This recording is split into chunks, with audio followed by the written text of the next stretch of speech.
Today I'm here to share with you a ton of projects. I have finished objects, I have new works in progress, I have a lot to share with you.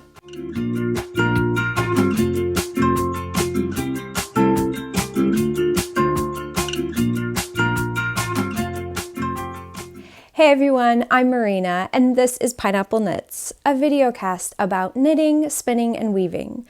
You can connect with me on social media at Pineapple Yarn, and you can connect with me on my website at pineappleyarn.com. Thanks so much for joining me again this week. I hope you are doing so well where you are. It is a beautiful December day here in coastal South Carolina. It is way too cold for my liking, but I'm pushing through it. I'm pushing through it.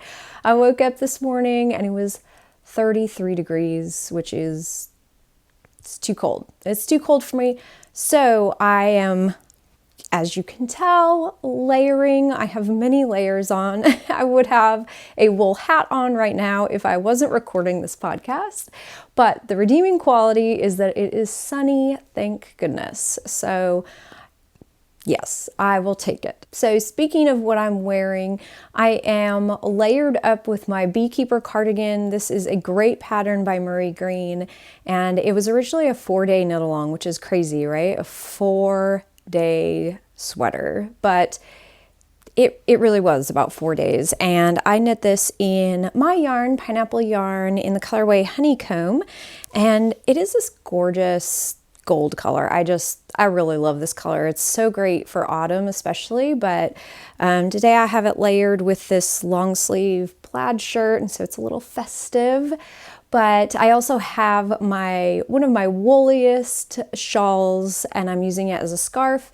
This is Tales from the Isle of Purbeck. It was originally a mystery knit along, probably in about maybe 2016, thereabouts. Here is this beautiful shawl. It is gorgeous. I absolutely love it. I love the color. I love the yarn. The lace texture is beautiful. This was a really fun mystery knit along. And this was my first, maybe one of my first forays into kind of a non-superwash yarn and maybe some different kind of, I don't want to say specialty breeds, but we use so much merino here and it's become so popular that there's so many other different types of wool. And so this was like my first true knitting project that I used a different breed besides merino. This is a beautiful rambouillet. It's not itchy at all. It's absolutely gorgeous. So yeah, I'm wearing it today. It is a lot warmer than my superwash merino shawls, I've noticed. I definitely cannot wear this when there is any kind of like warm humidity. It does not feel good. So on a day like this where it's very cold, it's perfect. If I wasn't spinning so much yarn nowadays, I would definitely purchase some more of this yarn because it's just so beautiful. I would love to make a hat out of it because it's so warm. But anyway, behind me is a finished weaving project, which I will touch on later in the episode. But let's see, I have a couple of finished objects. The first one I want to touch on really quickly is a chunky beanie.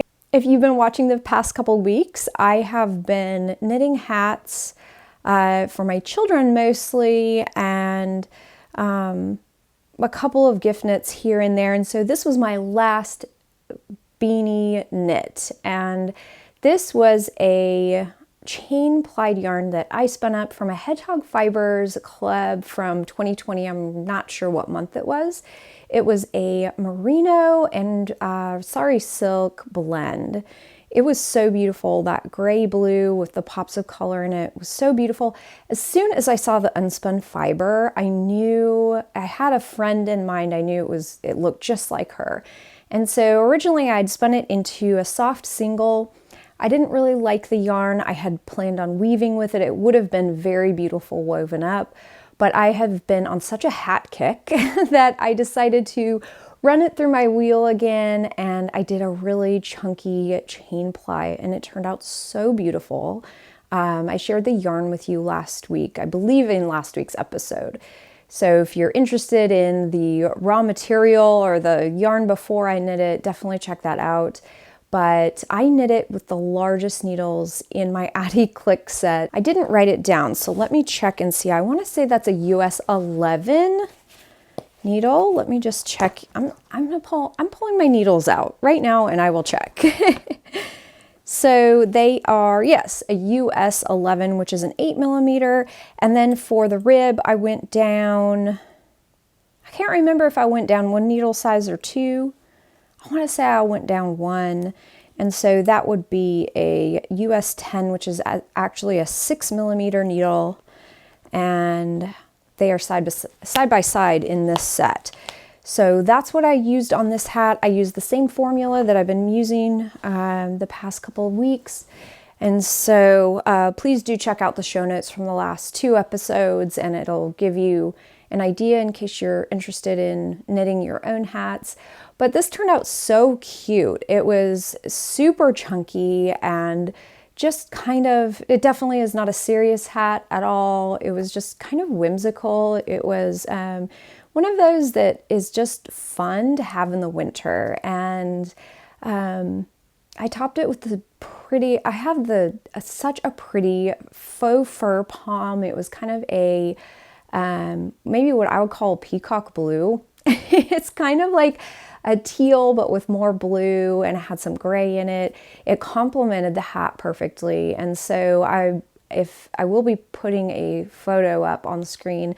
It's already been wrapped and sent to its gift recipient. So I'm sure my friend will love it. And it's just kind of fun to have a, kind of a whimsical hat to wear during the winter, and especially during the holidays. It's just fun to wear something kind of funky and festive. So that was the last of my hats that I knit, and I moved on to other projects. So my new knitting project that I cast on is the Forager Sweater by Isabell Kramer.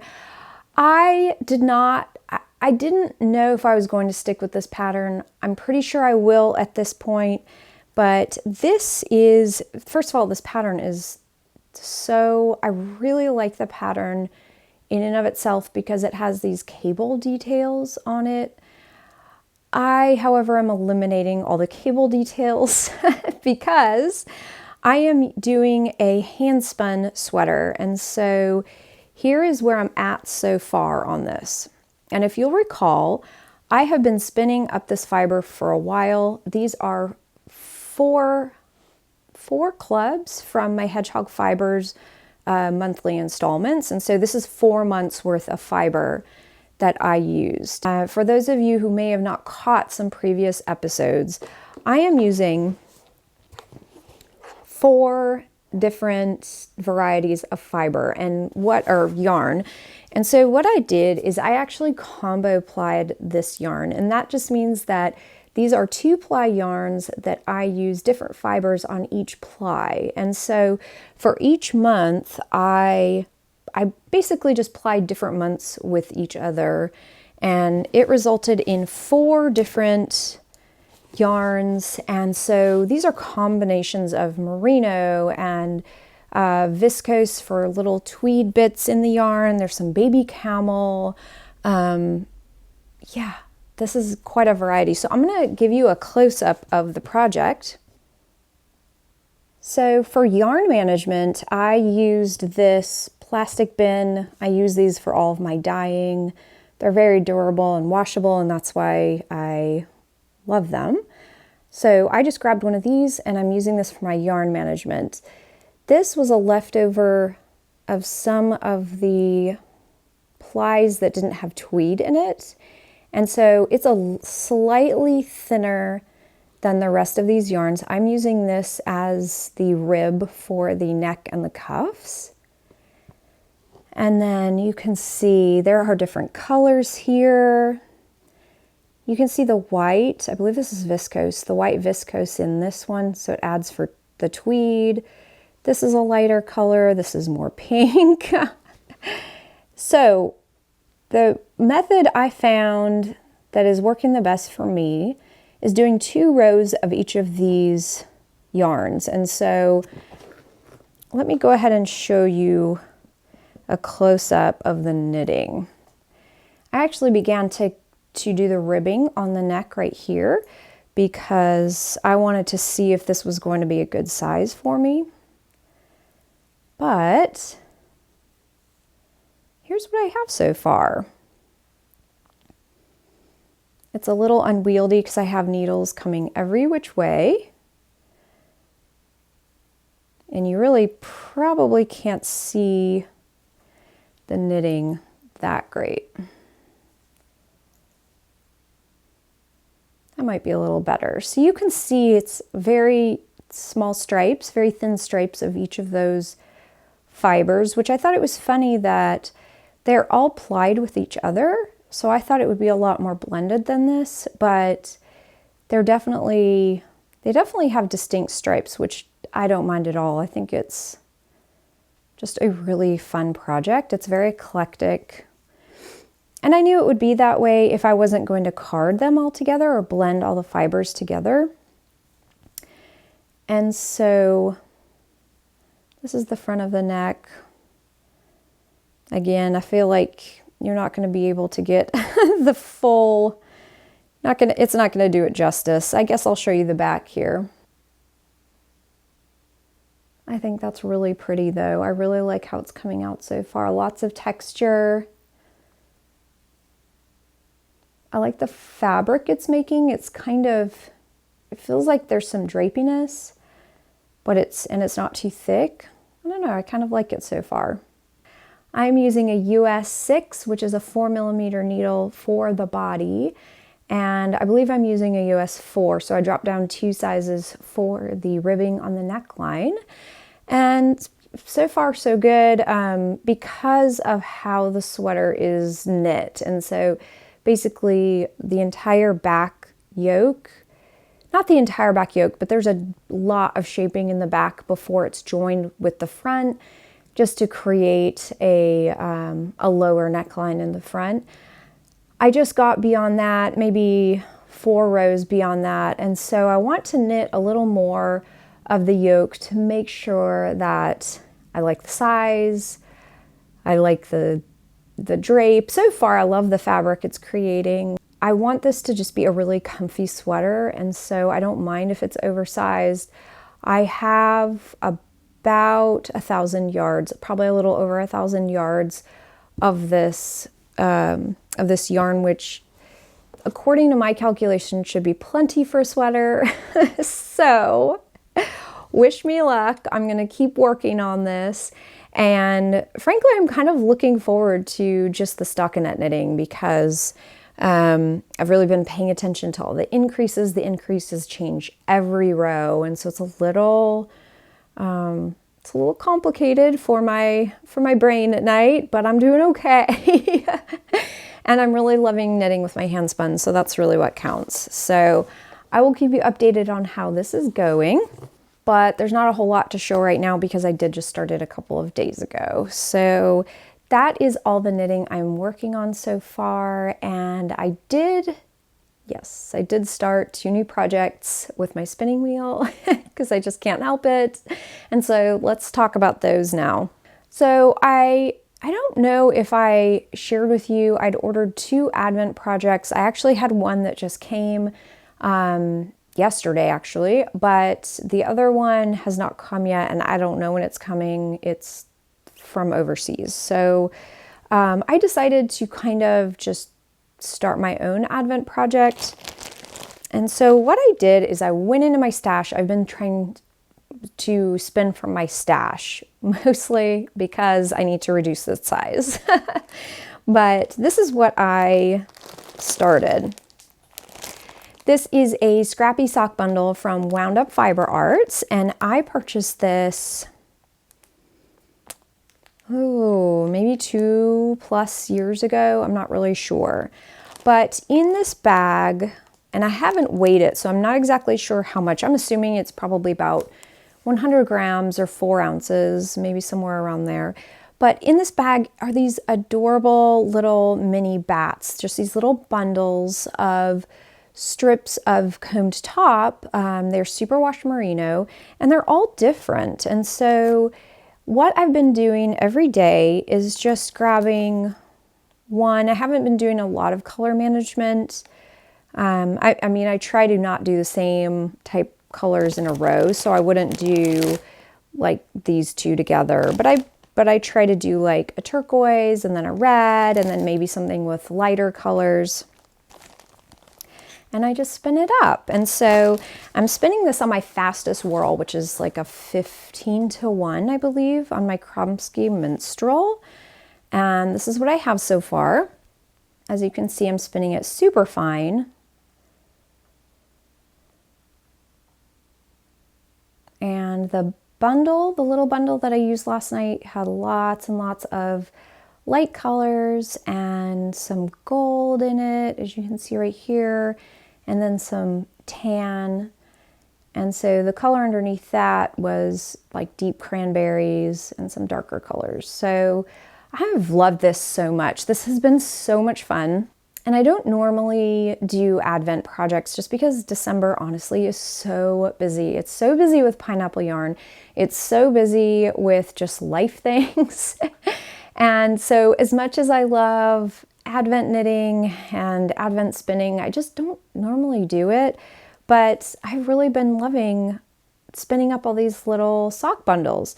So I did count before I began, and I believe there were 17 or 18 little batlings, if you will, in the bag. I don't know when I began, maybe the 2nd of December, maybe somewhere around there. And so I'm just going to keep spinning every day as long as possible.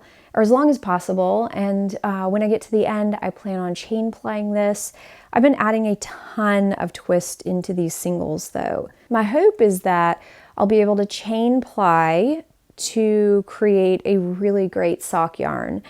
And I have been using very low uptake on my wheel, and so it just allows all that twist to build up. I've also been spinning it continuous backdraft, which means that I'm moving my hand back about 4 drafts and then I let it in. And so this does have a lot of twist in it. I plan on plying it probably on the same whirl, that I believe it's a 15-to-1 whirl. And yeah, we'll just see how this turns out. But so far so good. I'm really loving it. And I'm happy to use something from my stash as always. So that's the first project that I began this week. The second one is a fiber I've had in my stash for about a year. I had a very sweet customer send me some fiber she probably had in her stash and decided she wasn't going to use. And so I gladly accepted it. I thought it was so sweet. So this is from Paradise Fibers. It's called Ponyo. I don't really know what that reference is, but it is this gorgeous kind of like tropical combed top. It has so many different shades of turquoise and pink and peach in it. I really love this. And so the reason I haven't used this yet is because I wasn't sure how to spin this and maintain all the separate colors in it. I decided this would be a great fiber to begin practicing spinning from the fold. It's a merino, and I thought maybe it would be good to keep all the fibers separate. And so I've spun half of it. I've spun 4 ounces, and I'm doing this from the fold long draw. I'm using a 15-to-1 whirl, so that same high or fast whirl. And y'all, this is so much fun. I am loving this so much. It is so fast to spin from the fold. I'm like, why have I not done this yet? And this is such a perfect method to spin silk because it's so airy and lofty when you're done. So can you tell how separate those colors are? I mean, it's really unbelievable how beautiful this is.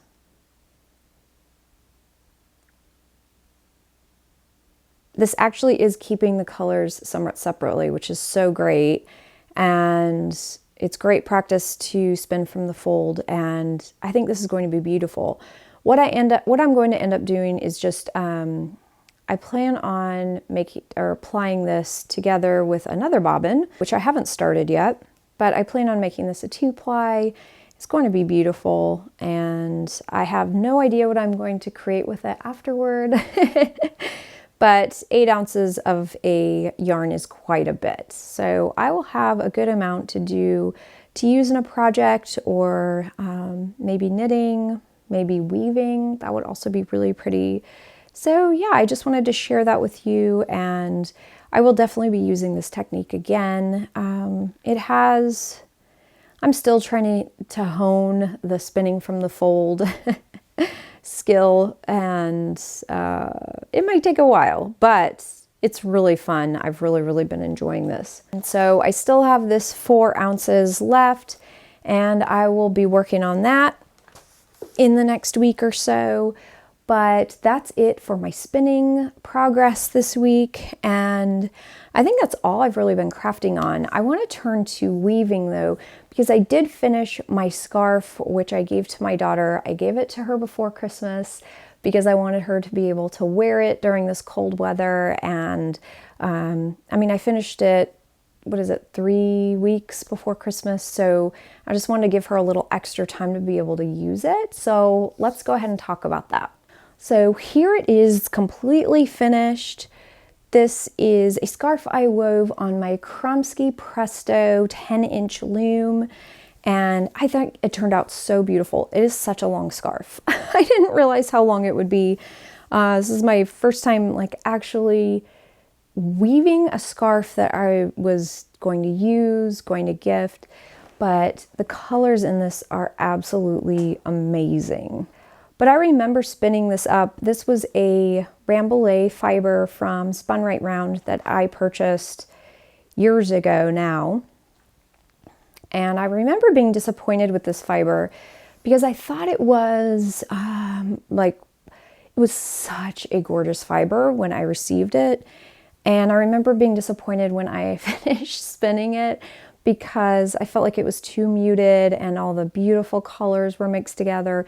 Anyway, I am so thrilled that I wove with it because the colors in it, you can see all of these beautiful colors. And so I'm just not really sure why I felt like that. It was a few years ago, so I just don't really remember. But anyway, isn't this beautiful?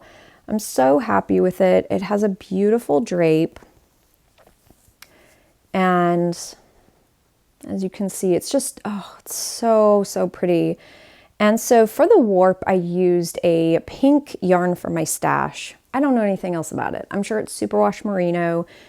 I know when I purchased it, I know it was probably 10 years ago. I know it was a small hand dyer. I have no idea who it was though. And it didn't have a label on it. So it was one of the first hand-dyed yarns I'd ever purchased. And it's this beautiful kind of a ballet pink, so it's a warm pink.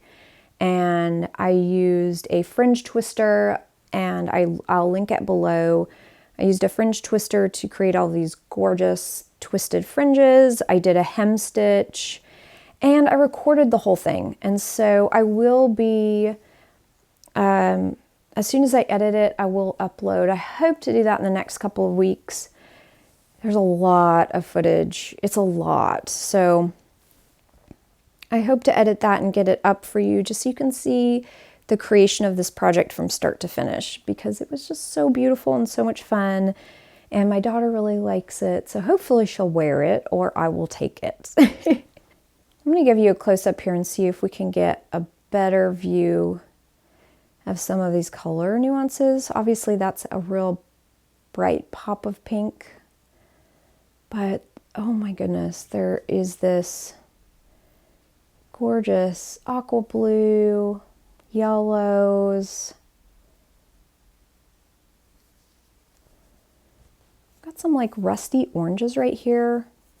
Obviously it's wrinkled too, but there's some yellow, there's some lavender. This is really pretty. Wow. I think this is so, so pretty. All the colors in this.